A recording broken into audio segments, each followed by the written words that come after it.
In class, we talked about decaying annuities. Another type of decaying annuity is a loan. Think about when we repay loans.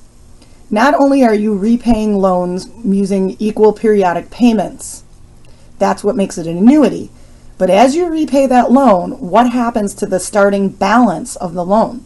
So maybe you borrow $100,000, and as you make those payments, what happens to the balance of $100,000? It should decrease in value. That's the whole point of repaying the loan.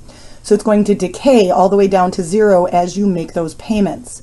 So it makes sense then, if a loan is a type of decaying annuity, we can use the two formulas for decaying annuities that we've already talked about in class. And that's what we'll be doing. So we're just looking at an application of those decaying annuities with respect to loans. Now, sometimes with loans, we're solving for the loan amount. How much can I borrow if I want to keep my payment at $300 a month? Okay, so in that case, we'd be solving for P. But remember, we also had the formula set up to solve for R, which was, that would be our periodic payment amount or withdrawal amount. And so we may sometimes be using that other formula, because with loans, sometimes we're interested in knowing how much our payment is going to be.